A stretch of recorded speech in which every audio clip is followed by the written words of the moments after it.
Assalamualaikum warahmatullahi wabarakatuh. Assalamualaikum anak-anak soli dan soliha. Bagaimana kabarnya hari ini nak? Bu Bulan harap semua ananda sehat selalu ya nak. Teman-teman, hari ini kita akan melanjutkan pembelajaran tematik kita. Sebelum kita lanjutkan pembelajaran tematik kita, ada baiknya kita membaca basmalah dulu ya nak. Bismillahirrahmanirrahim. Dilanjutkan membaca doa belajar. Rabbis rohli sadri wa yassirli amri wahlul uqdatam min lisani yafqahu qawli. Rabbi jidni ilman warzuqni fahman. Oke teman-teman, hari ini kita akan melanjutkan pembelajaran 2 ya nak, yaitu tema 2, subtema 2 ya. Pembelajaran 2, subtema 2, tema 2. Gitu ya teman-teman ya. Hari ini kita akan belajar muatan PPKN teman-teman. Sudah siap untuk belajar? Tentunya sudah siap dong. Iya, kalau sudah siap silakan dikeluarkan buku tematiknya, dibuka buku tema 2 PB2 halaman 59. Oke, silakan dibuka ya teman-teman. Energi dimanfaatkan untuk mempermudah pekerjaan manusia. Iya, benar sekali ya teman-teman. Energi dimanfaatkan untuk mempermudah pekerjaan manusia. Kamu masih ingat ya apa itu energi? Iya, energi itu adalah tenaga yang dibutuhkan untuk mempermudah pekerjaan manusia. Apa saja macam-macam energinya? Iya, kita sudah pelajari ya nak. Kita sudah pernah belajar tentang energi listrik, energi angin, energi matahari, dan energi yang lainnya. Oke teman-teman, kita akan lanjutkan. Benda-benda di sekitar kita juga dibuat dengan memanfaatkan energi. Ayo kita pelajari lebih lanjut. Oke, perhatikan ya nak. Setiap hari untuk menulis dan menggambar kamu menggunakan kertas. Tahukah kamu bagaimana kertas dibuat? Ada yang tahu bagaimana kertas dibuat? Energi apa yang dimanfaatkan dalam proses pembuatannya? Ada yang tahu bagaimana proses pembuatan kertas?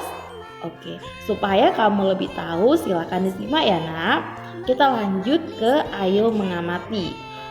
Mengapa harus menghemat kertas? Iya, pertanyaannya mengapa harus menghemat kertas? Kenapa kita harus menghemat kertas? Supaya apa? Iya, benar sekali. Supaya kertas tidak habis ya, karena supaya penggunaannya tidak membuat habis. Karena kenapa tidak habis? Kamu tahu tidak kertas dibuat dari apa? Iya, benar sekali ya. Jadi kertas itu dibuat salah satunya bahannya adalah dari kayu atau pohon ya, karena pohon jati ya nak, biasanya itu dibuat untuk buat kertas. Oke, kita lanjutkan ya teman-teman. Kertas diproduksi dengan menggunakan mesin yang menghasilkan energi yang sangat besar. Bahan utama pembuatan kertas adalah pohon dan air. Untuk membuat satu rim kertas berukuran A4 diperlukan satu pohon yang usianya 5 tahun. Ayo teman-teman, bayangkan setiap mau membuat kertas, kita harus menebang satu pohon yang berukuran atau berusia 5 tahun. Ya nak ya, jadi satu pohon yang usianya 5 tahun itu adalah untuk membuat satu rim kertas ya. Jadi kalau kamu pernah beli satu rim kertas ukuran A4 ya kan, satu rim kertas itu satu pohon. Jadi satu pohon itu ya kan usianya 5 tahun digunakan untuk membuat kertas berukuran A4 ya nah. Bagaimana menurut kalian? Sangat boros kan kalau kita sampai membuang-buang kertas? Karena pembuatannya saja membutuhkan satu pohon yang usianya 5 tahun untuk membuat satu rim kertas. Oke, kita lanjut ya nak. Untuk menghasilkan satu lembar kertas dibutuhkan 2 gelas air. Jadi kalau kita membutuhkan satu lembar kertas, 2 gelas air yang dibutuhkan teman-teman. Menurut kamu banyak nggak air itu? Banyak ya kan? Amatilah di sekitarmu. Tulislah manfaat kertas sehari-hari kamu temui. Nah, coba kamu amati di sekitarmu, baik itu di rumahmu ya kan? Coba kamu perhatikan. Manfaat kertas sehari-hari kamu temui untuk apa, nak? Coba kamu tuliskan di dalam buku tulis kamu dalam bentuk kolom ya, nak. Oke, kalau sudah selesai kita lanjutkan ke halaman 60. Silakan dibuka bukunya. Iya, di halaman 60 itu ada seorang anak, ya kan, sedang duduk di atas kursi dan ada banyak kertas di atas meja dan ada juga beberapa yang berjatuhan di lantai. Ya, karena coba perhatikan ya. Budi, sepupu Beni, sedang mengerjakan tugas menulis dari Bu Guru. Ia menggunakan banyak sekali kertas. Ia selalu membuang setiap kertas meskipun baru beberapa kata yang ia tulis. Jadi si Budi ini, ya kan, sepupu si Beni, dia mau mengerjakan tugas yang diberikan ibu gurunya atau bapak gurunya. Dia menggunakan kertas yang banyak lalu dibuangnya ke lantai padahal baru beberapa yang ia tulis. Ya kan, banyak sekali kan kertas yang terbuang sia-sia, teman-teman. Iya benar, banyak sekali kertas yang sia-sia terbuang. Setujukah kamu dengan cara Budi menggunakan kertas tersebut? Bagaimana teman-teman? Apakah kamu setuju dengan cara si Budi menggunakan kertas tersebut? Nah, kalau kamu setuju, mengapa kamu setuju? Coba kamu jelaskan alasannya. Kalau tidak setuju juga kamu jelaskan alasannya. Oke, nanti alasannya kamu kerjakan di dalam kotak yang ini ya, nak ya. Ya, oke teman-teman, Bu Bulan harap sih kamu tidak seperti si Budi sepupu ini ya, nak ya. Bu Bulan harap sih kamu Ananda Al-Malik tidak ada yang membuang-buang kertas, apalagi mengkoyak-koyak kertas, apalagi untuk hal-hal yang tidak bermanfaat ya, nak ya. Oke, gitu ya teman-teman ya. Bu Bulan harap Ananda Al-Malik tidak seperti contoh yang ada di halaman 60. Oke, setelah kamu selesai mengerjakannya, di bawahnya ada bacaannya. Mengapa kita harus menghemat penggunaan kertas? Menurut kamu kenapa kita harus menghemat penggunaan kertas? Supaya apa kita menghemat? Kamu tahu kan untuk apa seharusnya kita menghemat? Nanti kamu kerjakan di buku tulis ya, nah, untuk apa dihemat penggunaan kertas. Oke, perhatikan halaman 61. Di situ ada seorang anak sedang menulis, ya karena tuliskan beberapa cara untuk menghemat kertas. Ya, kamu disuruh menulis beberapa cara. Berarti caranya boleh lebih dari satu, boleh 2, 3, 4, 5, 6 dan seterusnya. Bu Bulan tidak paksakan. Ya, nak ya. Coba kamu tulis, ya kan, bagaimana caranya untuk menghemat kertas, ya. Bagaimana cara kamu menghemat kertas? Ayo, kamu isi ya, nak, di dalam kolom ya, nak. Oke, di situ ada gambar seorang anak laki-laki menggunakan kacamata. Perhatikan ya.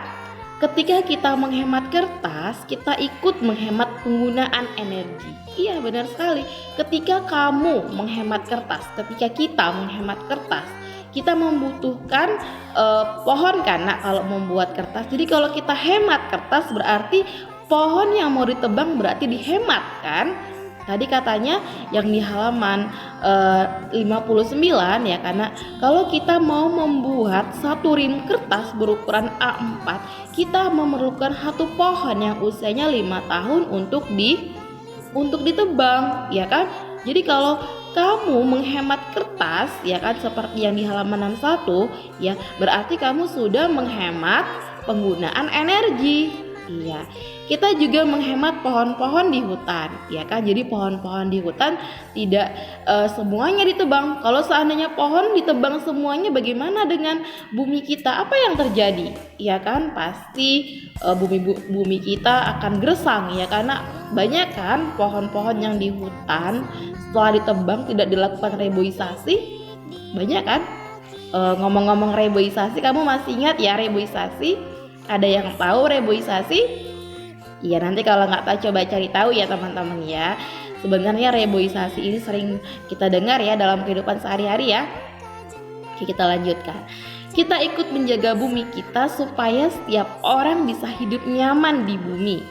Ya, jadi kita kalau menghemat penggunaan pohon untuk membuat kertas berarti kita telah menjaga bumi kita, nak, supaya bumi kita nyaman. Jadi kalau seandainya bumi kita tidak ada pohon, tidak ada tumbuhan, pasti bumi kita akan gersang satu, akan terlalu panas juga ya kan. Terus tumbuh-tumbuhan kalau tidak tumbuh dari mana kita mau makan ya kan? Bukankah tumbuh-tumbuhan adalah salah satu makanan pokok kita?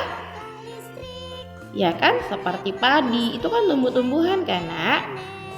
Ya intinya kita harus menghemat kertas ya nak ya. Oke, kita lanjutkan ya.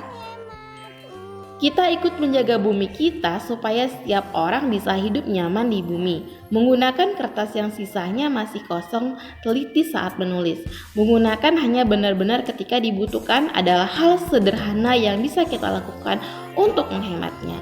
Bagaimana dengan kamu? Apakah kamu sudah menghemat kertas?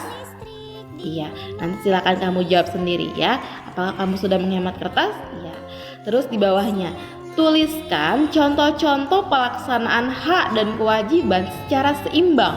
Ya, kamu disuruh membuat contoh-contoh pelaksanaan hak. Kamu tahu ya, hak itu apa? Iya, hak itu apa yang kita dapatkan atau apa yang kita peroleh, dan kewajiban itu yang wajib kita bayarkan atau kita berikan ya nak ya. Jadi tuliskan contoh pelaksanaan hak dan kewajiban secara seimbang. Jadi hak dan kewajiban secara seimbang, dia seimbang, tidak hak saja, tidak kewajiban saja. Nah, contoh-contohnya seperti apa? Ya, kamu bisa kan mengerjakannya. Di pembelajaran sebelumnya kita sudah mencari contoh-contoh pelaksanaan hak dan kewajiban kan teman-teman. Nah, ceritakan pengalamanmu menggunakan kertas. Jadi teman-teman di sini disuruh membuat contoh pelaksanaan hak dan kewajiban secara seimbang dalam menggunakan kertas. Ya nak, dalam kehidupan kamu sehari-hari. Seperti itu ya teman-teman. Oke, coba kamu perhatikan. Ini adalah gambar. Nah, coba kamu perhatikan gambar apa itu nak? Iya, di situ ada gambar pohon, ya kan? Ada apa itu? Ya, ditebang dianya menggunakan kapak ya kan. Setelah ditebang, apa yang terjadi nak? Jadi potongan beberapa kayu kan, potongan kayu kan. Nah, potongan kayu itu dibawa ke pabrik, di pabrik diolah dia menjadi kertas. Setelah jadi kertas, maka diubah jadi buku. Nah, setelah buku jadi buku, maka sampailah di sekolah kita gunakan dianya. Seperti itu teman-teman ya. Oke. Nah, coba lihat yang di halaman 62 ya. Situ ada gambar seperti ini. Bulan salah baca. Sebagai bagian dari anggota masyarakat, kita harus melaksanakan hak dan kewajiban kita secara seimbang. Kita berhak menggunakan kertas, tapi orang lain juga berhak untuk hidup di lingkungan yang nyaman. Kewajiban kita lah untuk menghemat kertas. Iya, benar sekali ya nak untuk kata-katanya ya. Jadi kamu di situ intinya di halaman 59 kamu disuruh menghemat dalam penggunaan kertas. Ya teman-teman ya. Untuk halaman 59, 60, 61 ya, itu adalah tugas kamu. Silakan kamu baca-baca ya nak, dan kamu kerjakan tugasnya. Teman-teman, kalau nanti kamu tidak paham dari apa yang Bu Bulan jelaskan, jangan segan-segan untuk WA Bu Bulan ya nak ya. Oke, Bu Bulan harap kamu paham ya teman-teman ya. Setelah saya belajar, ucapkan hamdalah. Alhamdulillahirabbil alamin. Wassalamualaikum warahmatullahi wabarakatuh.